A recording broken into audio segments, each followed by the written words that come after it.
Bobby, what have you got? Hey, Bob. What have you got? What have you got? Hey, Roxy, you got a little caterpie. What's this? What's this? What have you got? What have you got? What have you got?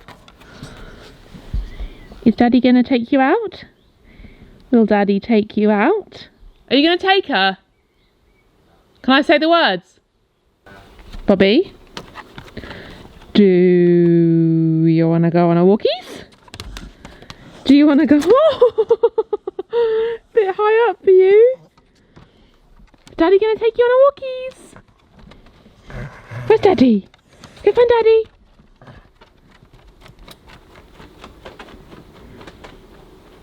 Where's Daddy? Go on. Go find Daddy. Go on.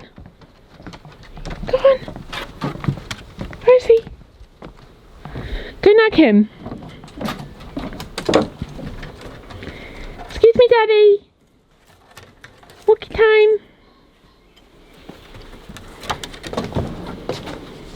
You done?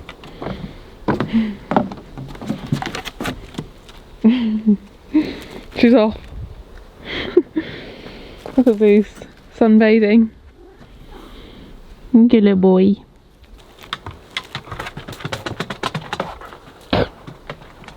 Please excuse the Minnie Mouse hair. I had it down all day and then I got to the end of the day and I just could not bear the feeling of it down around my face anymore.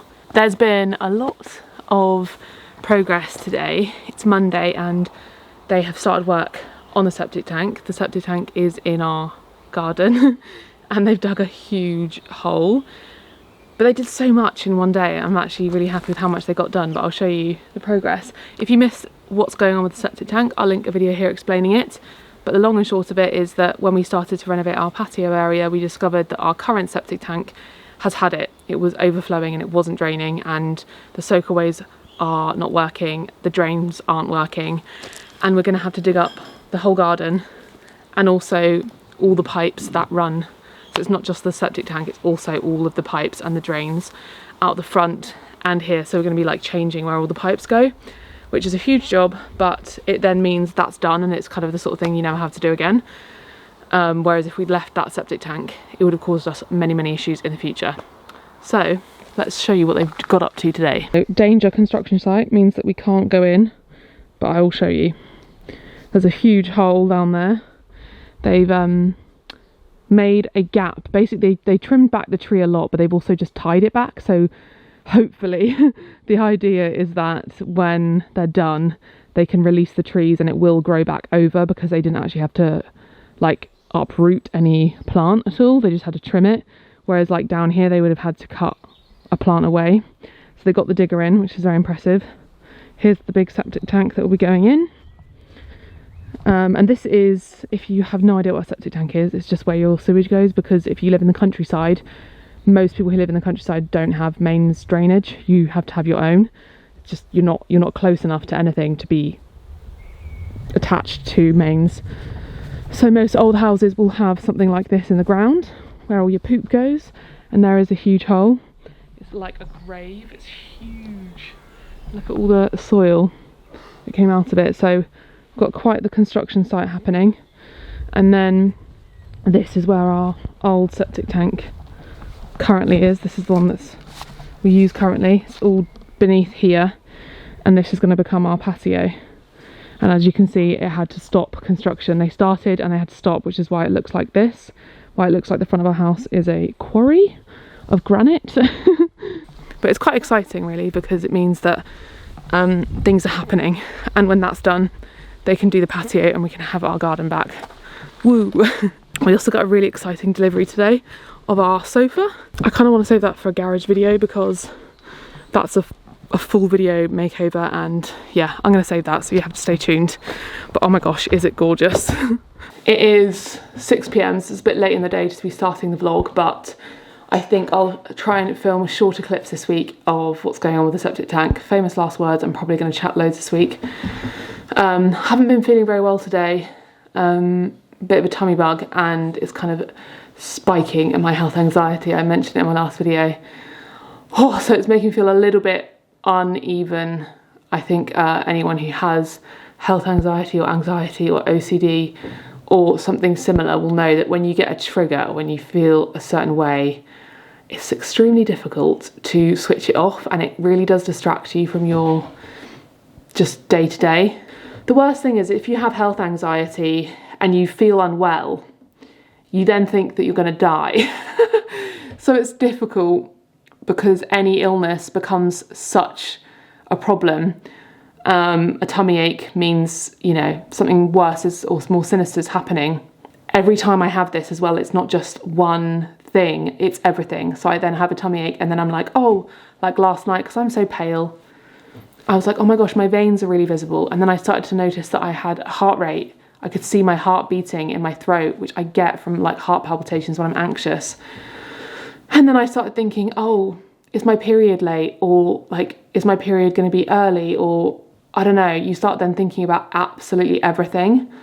And I know some people really don't like when I talk about mental health, but to be honest, this is, it's my channel, and I know that when I talk about it, I normalise it for people, and I'm not moaning or trying to be a downer, but I'm also trying to be honest that like I can have a lovely home and lovely partner and happy life, but also still have these issues that everyone does in some form or fashion. I don't know a single person in my life who doesn't have mental health struggles from time to time, some worse, some better, and it's normal. So if someone can relate then and feel better that they're not watching an influencer who just has a perfect life, then my job's done.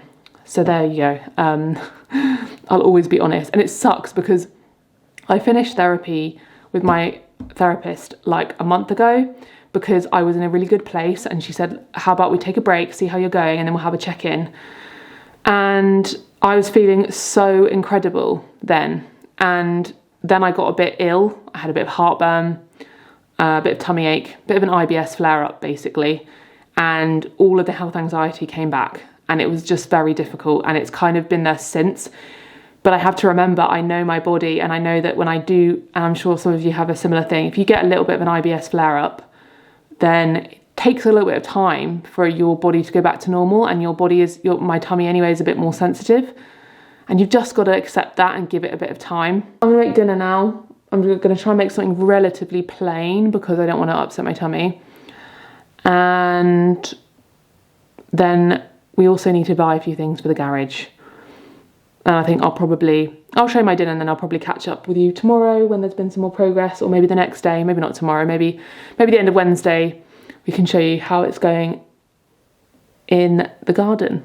And then maybe there'll be a part 2 to this video when it's all done, hopefully. Dinner is served. In here, maybe I'll show you in the pan, it's a bit clearer to see. In here we have got pasta, and these lovely like springy pasta shapes, asparagus, some Tafan smoked tofu, courgette, and then I put a bit of pasta water in there along with my wild pesto, a bit of epic mature, half a lemon, and some salt and pepper, and then we've added some Violife parmesan on top, and this is going to be delicious. I did say I was going to put something together that was like quite plain. I know this is not the most plain, but it's not spicy. It's not spicy, and it doesn't have like fake meat in there. It's got tofu. I find that pasta, like small amounts of pasta, is quite a good option for my stomach sometimes, rather than loads of veg or like rice and stuff that can, I don't know. Anyway, we're gonna eat this, and I'll probably see you in the morning.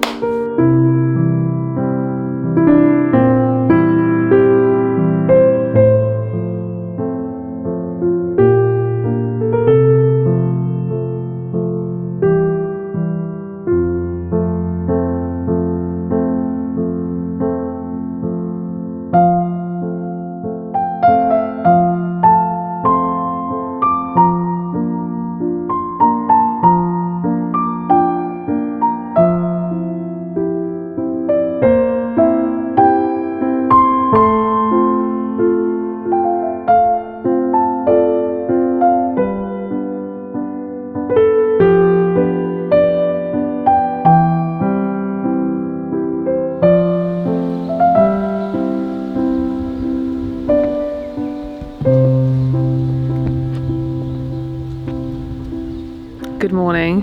So as you can see, our entire garden has been dug up. And yeah, it's intense. It's quite shocking really. I might put some better shoes on so I can sneakily climb over and show you what's happened, because they have seriously dug up the whole garden. I suppose when they said, oh, the whole garden would be dug up, I didn't imagine it would be this much until it happened. But yeah, especially on top of like the patio, it's just like, oh my gosh. I'm gonna go back inside. I just ran to the office to grab the camera. So I'm gonna go inside. We can't even use our back door because it's completely like into a ditch. Oh my gosh. So I don't know when I last vlogged. I think it was last week. I think I took the whole Jubilee bank holiday weekend off because I just wasn't feeling very well. And I realised I was vlogging a lot of my weekends and not actually taking time off work. So I thought this was a perfect opportunity to take full days off and really relax and rejuvenate. And I think that I was ill because of just doing too much all at once. So I feel a bit, I'm on the mend now. So I'll show you a couple of things that just came in the post. So Salter contacted and said, do you want us to send you anything? And I thought, well, yes, actually, that would be lovely. So thank you, Salter, for sending these things. So we've got a scale, because the scale we have right now is very temperamental. I've had it. I think my mum gave it to me to go to uni with. How long do you reckon we've had that scale? 10 years. Yeah, a really long time. I'll definitely still keep it. Oh no, battery flashing. We'll still keep that one as like an emergency one, but sometimes when I'm doing food videos, it packs in and then I'm like, oh, I need to measure this. So they had this really cool bamboo one on the website, and I just thought it was so lovely. And I think it's USB rechargeable rather than batteries. So it's a bit more eco-friendly in that sense. But look how nice. Wow. So it's a bamboo. I just thought that was so cool. Very much in keeping with my kitchen. So yeah, I'll leave a link to these things. This is not sponsored, but they did send it to me, but I'll link it because it's kind of cool. This is an electric pepper grinder, salt grinder. We do have 2 of them by our Arga that I use for cooking, but they're white and often they get a bit grubby, so I thought that this would be better because it's a bit easier to wipe and clean, and those can be more for like the table when people come over, when you have a meal, whereas this can be a bit more useful for when you're cooking, because this can go right next to the hob. So gonna fill this up and give it a try because I'm very excited to see that, like an electric pepper grinder, salt grinder. And then this, I've seen this so many times in videos and on the internet. This is one of those sort of cutting, like kind of like basically a miniature food processor, but it cuts stuff up. And you know, some days when you want a really quick meal and you just cannot be bothered to get a chopping board out and chop food, I thought this would be very useful because you can throw in onion, garlic. I think you can make like pesto and stuff in here as well. But I think my mum used to have one of these, I'm pretty sure. But it's basically a mini food processor, but it also will chop up your food. So I actually thought this was a device I will get a lot of use out of. So it's quite small, so this can easily go in the cupboard, and I think that you just like press the button and it just makes it for you. So what's it even called? Glass chopper, elegantly designed for kitchens. So yeah, it chops stuff up and it blends up sauces. So excited to try this because we do have a big Magimix, but I feel like that doesn't do the same as this does because this chops stuff. And I also feel like the Magimix sometimes is really, I'm not going to say there's anything wrong with it because I feel bad because I like Magimix as a company, but I haven't been that impressed with that food processor because we spent a reasonable amount of money on it and it has leaked and just kind of not worked very well ever since we've got it, and we really haven't had it very long. I think if I contact them, they probably will replace the parts to make it hopefully be a bit more functional, and hopefully we've just got a bad one. Yeah, haven't been too impressed with it, so I feel like this would be useful because the vast majority of the time I'm chopping or blending things that only require a small thing. So yeah, there's my little bits from Salter. Oh, I also got some other things, look. It's good timing to show you a little unboxing. I personally love unboxing because I know like some people don't like these, so if you don't like them, you can always skip and then just watch the outdoor update. But I personally love little unboxings when I watch other people. So Boo Clem sent me some hair bits, and I wanted to try their stuff for a while because their hair stuff is for curly hair.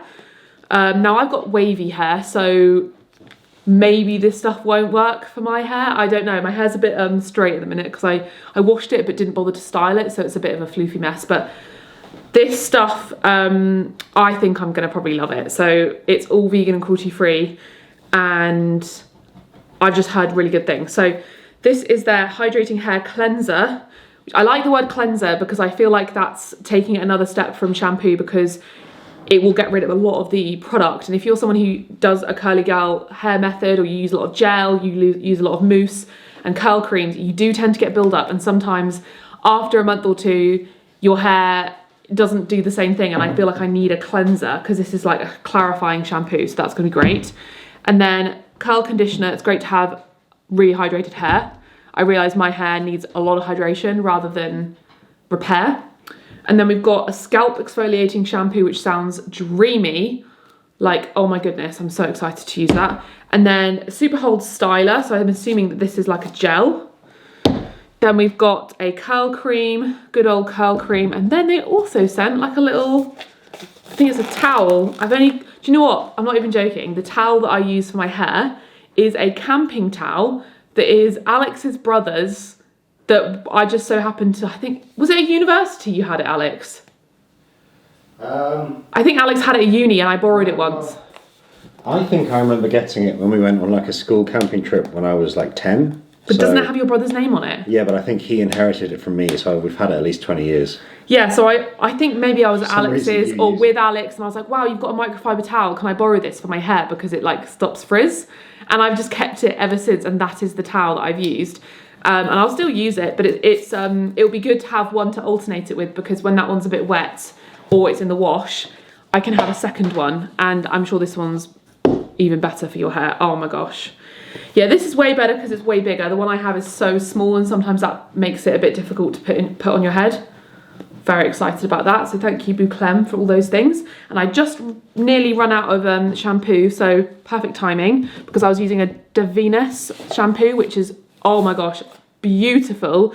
I hadn't used their stuff before. If you've got similar hair type to me, your hair will like Davines stuff, because my hair absolutely loves that shampoo. I've also got a package from Leo's box, and this is a really cool like subscription. Basically, they send you products every month. I think it's every month.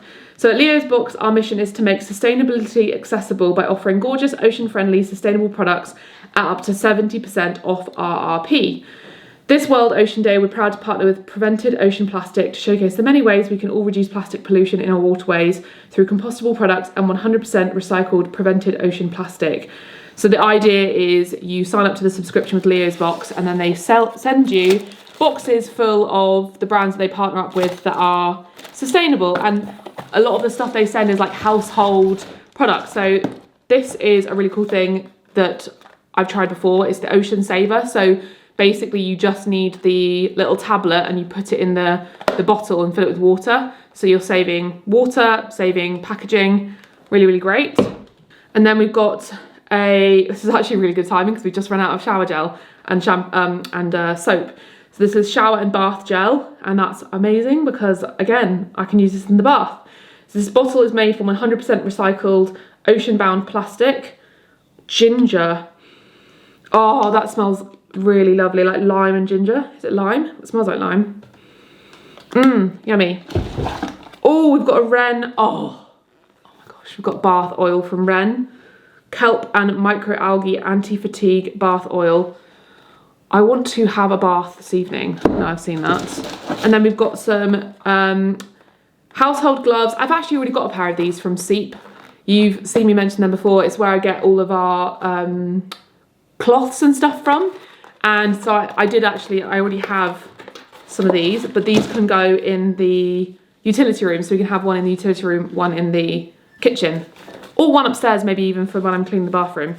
But yeah, this is is they're compostable, right? Yeah, compostable at home. So if they get ripped or torn or worn out, you can put them in your home compost. You don't have to throw them out, they're not plastic. They are made from cotton flock, or lined with cotton flock. They're made from fair trade, FSC certified natural rubber. So yeah, very, very cool. Thank you very much, Leo's Box. I think it's a really great idea if you are new to sustainability and you want to learn what brands there are, or if you're trying to get everything on a budget, the sustainable products, brilliant idea. Anyway, I'm going to have my cup of tea and I'm going to take you outside and show you the damage.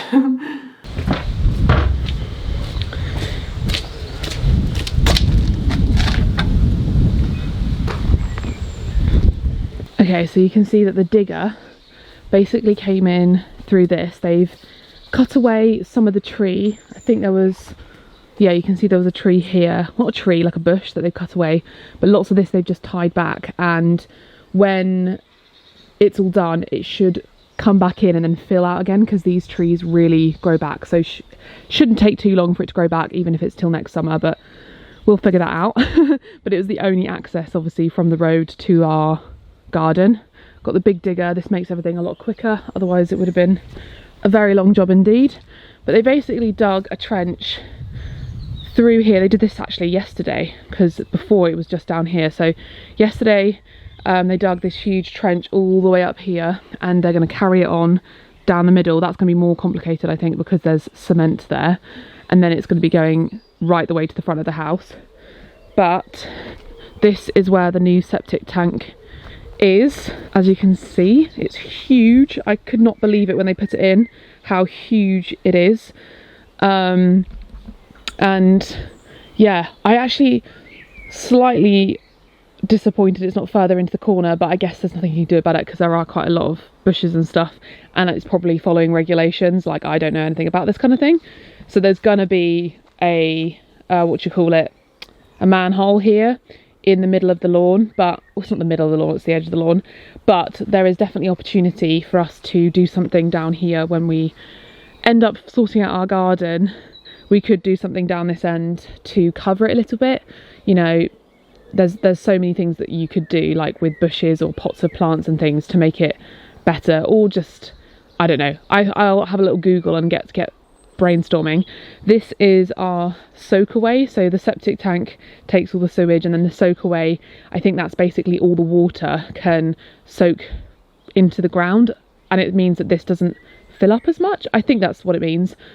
It basically helps the septic tank, and it's the way it all works. But yeah, this is the soak away. So they've had to dig up our entire garden. I was so shocked when they did that. I was like, oh my gosh, I can't quite believe it. And look at our grass. It's going to take some recovering to do, but better done now than not. It's just quite shocking to see your garden look like this, and you can see how much soil has come out of the ground. Like, it is mad.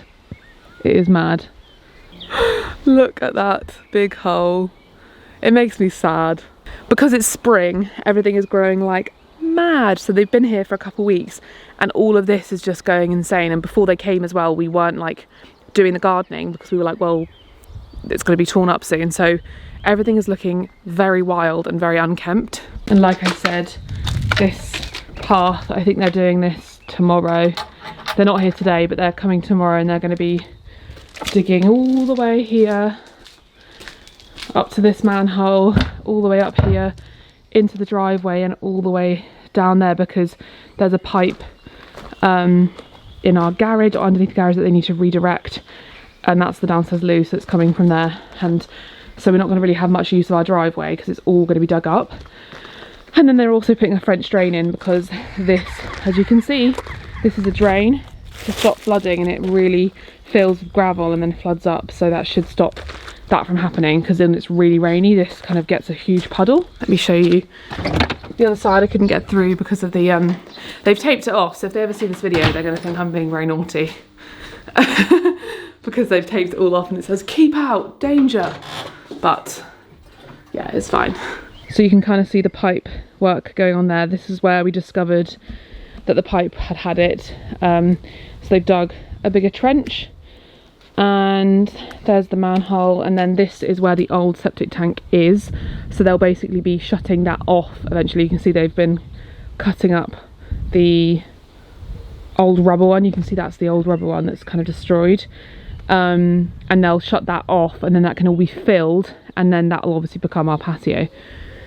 So yeah, it is quite the construction site, but in a way it is exciting because it means when it's done we've kind of got a blank canvas to work from with our garden. This year it's definitely not going to be something that we're going to be like, oh my gosh, let's plant loads of stuff and let's really get into it, because this is all going on, and this patio will be probably taking a while as well once this is finished, because once this is done the builders will come back and do the patio, but that could take a month or two, I don't really know. So by the time that happens it'll be the end of summer, and then it'll be, you know, autumn winter time. It's not really time that you want to be planting up your garden, but yeah, lots of progress. Anticipation for it being done is high. I just want the fun bit to happen. I want the septic tank done so that the patio can start to be built, and we actually need to have a conversation. I think I might, when we know that the septic tank is coming to an end, I might talk to our builder about the decking outside of our office. I'll show you in a second, actually. I'll go back out there and show you, because it has kind of rotted away. It has all these like sticks that hold the fence together, and for some reason they've shrunk and they no longer fit in. So they'd fallen out because of the storm, and I said to Alex, oh, can you just pop them all back in again because they've all fallen out? And he went to do it and they have shrunk, so you can't put them back in. And a lot of the decking is like rotten, and there's bamboo under there, and part of me wonders, as much as I want to get rid of the paint from the front of the house, we may still do that, depends on our budget and how much these things cost, but I'm wondering if we're doing the patio, whether we ought to do that as well and fix that as well and kind of rip it all down and start again, because I wouldn't want to do the patio and then that bit be all rotten. And it's kind of the sort of thing that if you finish the patio at the deck, it may, I don't know, I need to basically speak to the builders and be like, would it be advantageous to do this now because you're doing the patio, because then you could do it all seamlessly rather than when we go to do it, it not look seamless because we're kind of tacking it on. And if they say no, it will still look seamless, we can just do it whenever you want us to, then we'll probably wait. But if they're like, it would actually be helpful to do it at the same time because then you could make it all seamless and work all together smoothly, I would be tempted to do that now, because we have changed our ideas about the house. Originally, we wanted to extend that office, make it a little bit bigger and connect it to the house. And then since living here, we realised the value of having a separate like annex because of having the garage. Once the garage was done, we were like, that is separate from the house, but it's added that extra living space that we were after. And renovating that office to connect it to the house and make it bigger would be such a gargantuan expense that doesn't really gain anything. And you have to think about, when you do extensions, what you're gaining. It's not like we need extra rooms, it's not like we need extra space, we've got an office, and it being separate is really positive for our lifestyle. So we want to keep it as it is and just spruce it up. I want to reclad it because the rendering has had it. I talked to you about how around the back, I want to clear out around the back and fix the decking and stuff. And I just feel like it's a maintenance job that I feel like kind of needs to be done, because every time I look at that decking, I look at it, I think it's just on its last legs, it's about to give way. And if they're doing lots of things with these sleepers, if we use the sleepers, even some of the granites, like I don't know how we could incorporate some of the granite because we've got so much granite, and if we don't use all of it, we're going to have to get it taken away, and that's going to cost money. Someone might buy it, I don't know, but I just feel like having a conversation with the builders to figure out if there's something that we could do that would tie it all in together might be a good thing to do now rather than later, because it would just mean another tear up of the garden, and I don't know if I want to do that at another stage.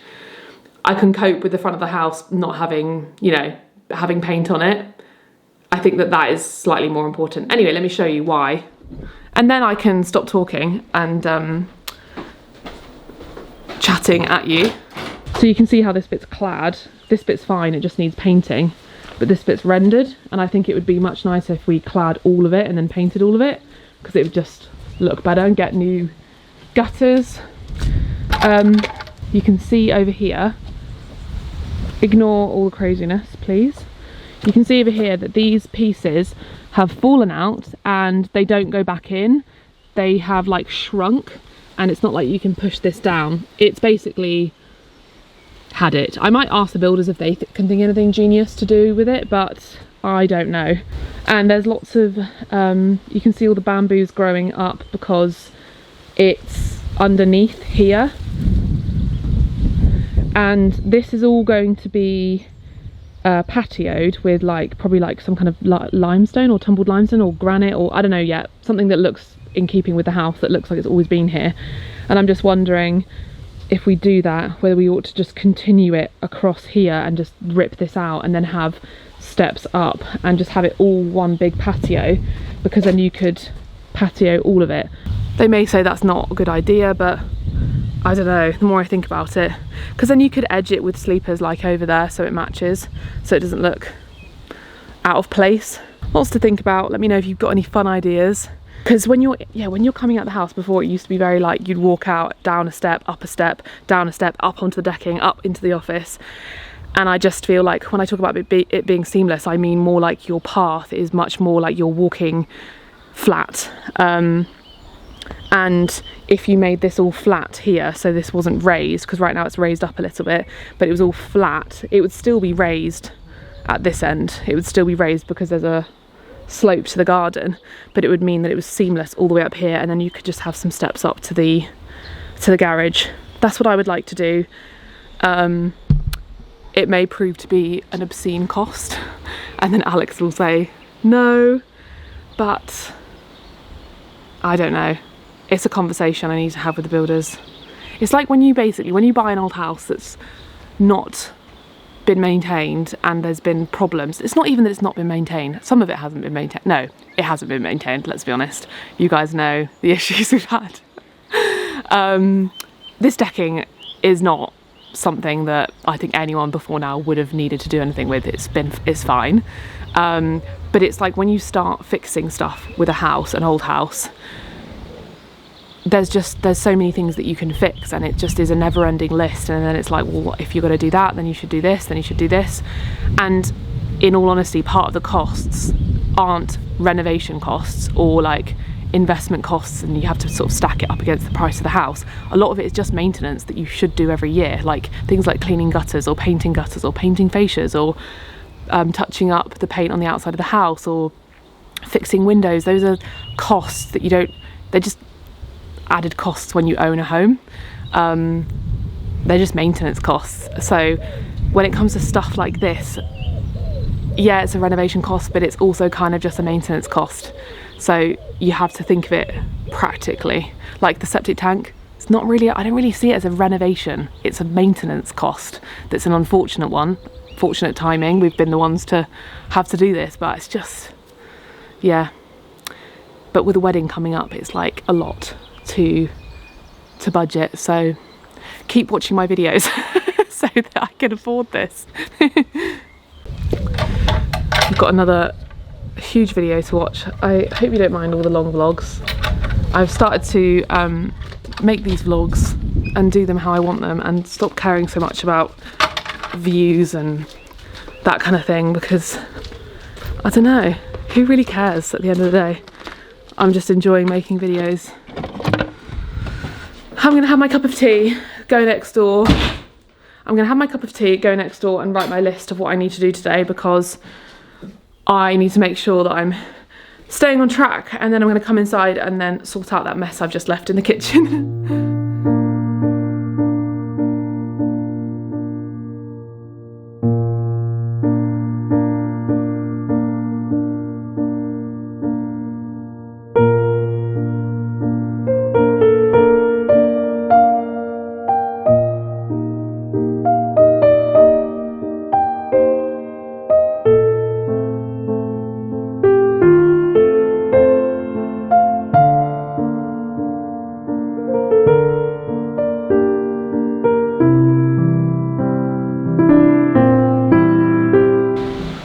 Good afternoon.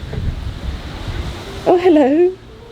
Both kittens are next to me.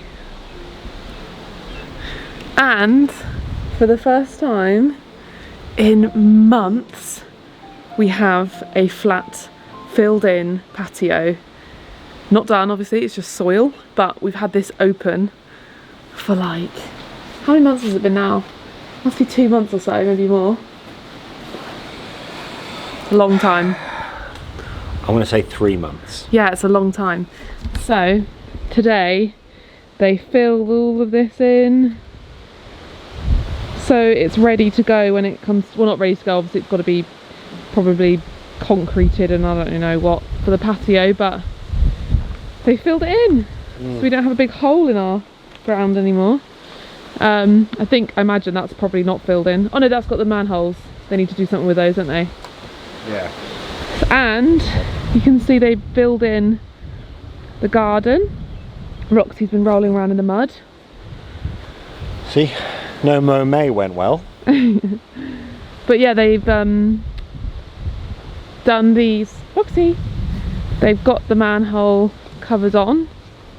Slightly annoying that they're in the middle of the garden, but there's not much you can do about it. It's just one of those things. I'd rather it be here than under a patio. Under a patio. And I also think it's just kind of like probably one of those things you see in gardens but you don't really think about. Because the grass will grow around it. Yeah. Whatever, it is what it is. And then, yeah, there's just a bit of leftover soil, but at least we have like the garden back, essentially. And then obviously construction needs to continue and carry on with the patio and everything. There's another digger out the front because they've got to dig. The next job is to dig all this concrete out all the way up to there so that they can put the pipe in. That's why the gravel's all gone. It's gonna be quite a big job because it's hard concrete. What? So windy. It's all kind of dug out the gravel and that's the next step. So yeah, it's just nice that, hello, that the garden's actually smooth again. I don't know, are they turfing it or do we have to get someone to turf it? I can't remember what they said. It looks like, I don't think they've ever mentioned turf, in my memory. I swear they did mention turf. But they filled it in, so I'm not sure they turf. I think they said they would reseed it. Okay. Because quite a lot of the lawn's going to die, so yeah, there's probably a lot of turf. Look what I found in the woods. Oh my, you did not, did you? Naughty. Yeah, do you remember that time we went? Oh, stop it. At least they used protection. Yeah, at least they took it with them. Yeah. Apparently. We've had a day in the kitchen filming, so we need to clean up now because it's a bit of a mess. Or it could have just been one guy on his own. We've done the table, moved it all around and stuff, so we've got a bit of washing up to do and then dinner to make. I'm so excited that Love Island is back. Who is a Love Island hater and who is a Love Island lover? I'm a bit of both. This year they're using eBay as a sponsor because they usually used fast fashion. It's not the most, I don't know, there's a lot of bad things to say about Love Island and I actually agree with all of them, but I still watch it and I still absolutely love it every single year. And I'm excited for this year. I think the main reason is because of the routine. It's like, it's the only remaining show, like reality show, that is on at a specific time at night and everyone tunes in and everyone chats about it the next day. And I think that's the main reason everyone loves it, because it's just something for all of you to chat about. Because stuff like X Factor, obviously, I don't think X Factor is even a thing anymore. And I feel like Strictly is great, but it's more like older generations will watch that, like maybe 30 and above. Maybe some 20-year-olds watch it, but not that many. Whereas Love Island, I feel like everyone, any age, watches that. Anyway, I'm gonna make my dinner. I don't know what I'm having. What am I having, Alex? You're having leftovers? Cheese on toast, I think. I'm getting my teeth sorted soon. Like, I'll explain it in another video, but my teeth, it's been a bit annoying. The last appointment's been delayed a bit, but shortly they'll all be finished. Very exciting. I need to look in this camera lens more. It's very difficult when you're a vlogger. You probably notice lots of vloggers do this. They look like they're looking to the side of the lens. It's because looking at a black hole, it just isn't as interesting as watching an active image, especially because you want to watch it to make sure you've got the framing right and that you're in position and you want to check that, like, you know, you're like this. So when you look in here, you can't see that, but I need to, more often, I need to just set myself up and then flick it so I'm actually looking at you, because I always watch my vlogs back and I'm like, Maddie, look at the camera. He's so rude.